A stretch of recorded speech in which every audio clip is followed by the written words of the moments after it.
I'm joined by Simon Jenkins, author and journalist. He now writes for The Guardian newspaper. Simon, thanks for speaking to RT. Now, you've written extensively criticising the way the intervention in Libya has been handled. What was wrong with it? Was it wrong to begin with, or did it veer off course during the process?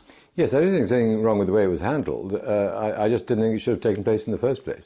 I do not believe that sovereign states have a legal right or an obligation or a duty to interfere in other sovereign states. It's written into the United Nations Charter. This was not a country that threatened Britain. It didn't threaten any of its neighbours. It hadn't invaded a neighbour. It was going about its own business, which was that of revolution. It was its own business. So do you think the original justification, preventing a massacre in Benghazi, was that not entirely true then? I'm sure nasty things would have happened in Benghazi. Nasty things happen all over the world. The excuse that there might have been something nasty about to happen as a justification for totally invading a country and bombing its capital, is, I find, quite extraordinary. It's a novel concept in international affairs. Clearly, there were other interests in play in Libya. There was oil. It was close to the Mediterranean. They were lighter-skinned people. I mean, all the kind of things you get lying behind British foreign policy applied here. There was no justification for it, except the theory that there would have been a massacre had we not gone in Benghazi.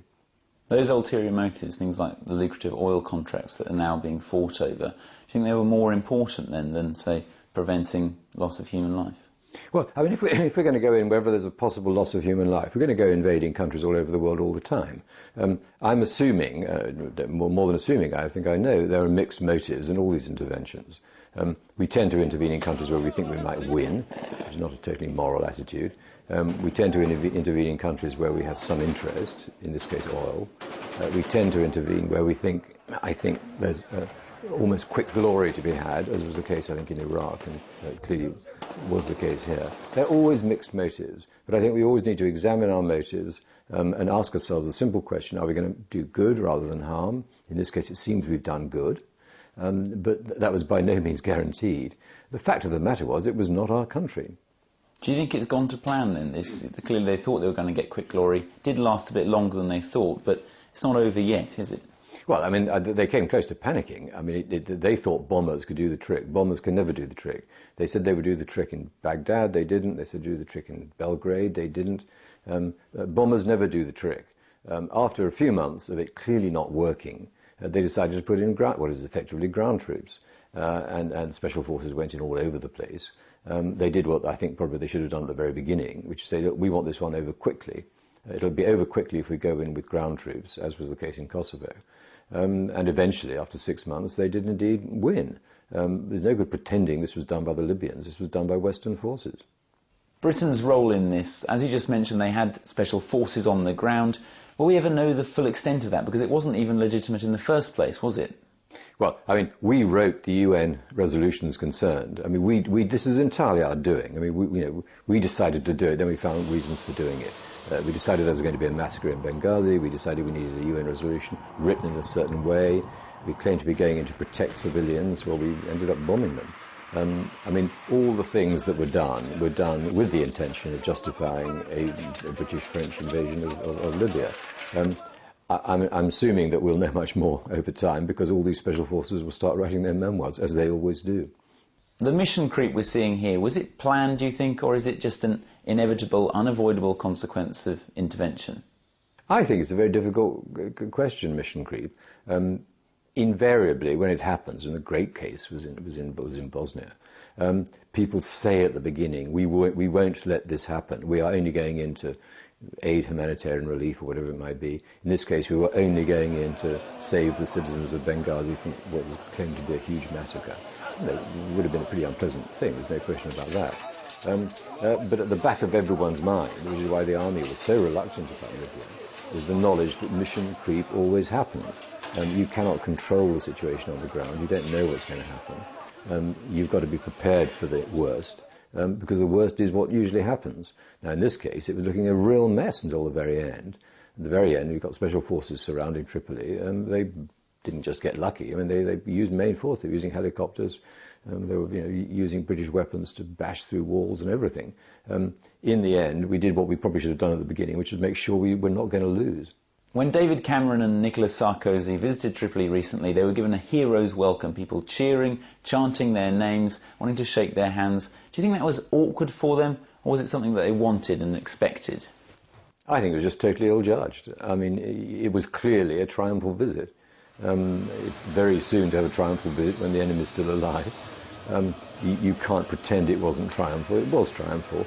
These were two battered prime ministers going to a foreign country where they knew they were going to get cheered. I thought it was unnecessary and tasteless, and of course weakens the authority of the domestic government, who at this particular juncture should have at least been allowed to present themselves as being the victors. It was abundantly clear this was a British-French victory, and that's what the visit was designed to signify.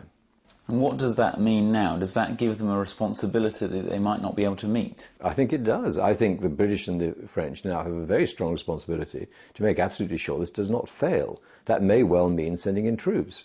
When you invade a country, you can't then say, oh, we've done our job, we're going to go, because people look to you to continue the revolution that you started or you aided.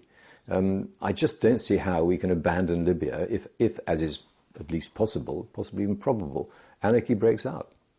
What about Gaddafi? David Cameron seems to be washing his hands of that issue, saying his fate is in the hands of the NTC. Is that shirking responsibility? I'm assuming that British and French forces are now trying to find Gaddafi in Sirte. I memean, I can't see the point of not finishing the job. We claimed just to establish a no-fly zone. Well, that was a joke. It just seems to me that if you're going to attack a country in this way, you must at least finish it, and then you own the country. And the really difficult thing is to transfer power from yourself as the powerful authority to the local people. And I think they're going to find that very difficult. What sort of message does this send out, that they're now kind of controlling this in this kind of neo-colonial way? Well, the message it sends out is, provided you make enough stink in a country, then Britain and France might come along and help your revolution. That happened in Kosovo after Bosnia. It was abundantly clear what happened there. And a bunch of gangsters who were running Kosovo effectively said, we're being massacred by the Serbs, which was certainly true. Come and save us. We went in and saved them and had to create a new country. I mean, we partitioned Yugoslavia. The message is the West is effectively a mercenary army for any rebel group that cares to make enough of a stink about it. And I just think that's dangerous to world peace. How different is this really from Iraq, Afghanistan and previous interventions? I mean, they say they've learnt their lessons. Have they? Well, the only lesson I draw from any of these is don't do it. They haven't learned that lesson. They're clearly going to start looking for another one. I mean, I imagine there's going to be some trouble in Syria. I don't know what they're going to do with it. I mean, Iran is you do not invade Iran unless you're out of your mind. It's a huge country. Iraq was a pretty big country, and we found that very difficult. Afghanistan at least is small, but we're getting a bloody nose there. I guess the lesson of Libya is, if it's a really small country, you might get away with it. NATO are applauding themselves as this is the model of a successful intervention. Why is this not happening in Syria and Yemen and places like that then? I think the reason is that they thought this would be a good idea and it worked. It was easy to do. You could run it from a few aircraft carriers and bases in the Mediterranean. So it was a doable enterprise. You could put in special forces quite easily without too many people noticing. I just think it came along at the time. I always couldn't realize why they didn't do Burma when the famine was on. I mean, that was a very good example of where you could have intervened. You had total forces available. They just didn't have the nerve to do it on that occasion. I think these things are completely random now. It's difficult to see how you orchestrate a foreign policy based upon these random interventions. As for NATO, what is it to do with NATO? NATO is a North Atlantic alliance against the Russians. I repeat, it's like kind of a mercenary force roaming the world looking for things to do. It's completely stuck in Afghanistan. It may yet get stuck in Libya. Can intervention work, though, the principle of it? It works if it works. I mean, it toppled Saddam Hussein, it punished the Taliban, it toppled Gaddafi. It works. How should this have been handled? How should Libya have been handled, do you think? I just would have left it alone. We've left Syria alone. We've left Bahrain alone. We've left Yemen alone. Why Libya? Is this not turning your back on oppressive regimes killing civilians? Why is your back there in the first place? I mean, why, I don't understand the argument. I mean, are we turning our back on Somalia? I don't know. I mean, are we turning our back on? Did we turn our back on Congo? I mean, Congo and Somalia are far worse than Libya. No one's going, screaming, why aren't we attacking Congo and Somalia? I'm afraid it's because they're black. And I think people ought to say that. I mean, these are very racial biased operations. And for some reason, we've got it in for Muslim countries at the moment. And this is the third one we've invaded, possibly the fourth, you could argue, with Kosovo. And the message it gives out to the world is that the West is highly biased, it's loaded, it's interested in oil. It'll help you if you look as if you're in with a chance. It won't if you're not. And as for the rest of Africa, it can go hang. What does this mean now for the Arab Spring? Does this intervention reinforce it or undermine it? I don't know what it means for Arabs. What is the Arab Spring? I mean, the Arab Spring was a number of rebellions, most of which were suppressed. 2, now 3 of which have got away. We don't know what's going to happen in Egypt yet. We don't know what spring means.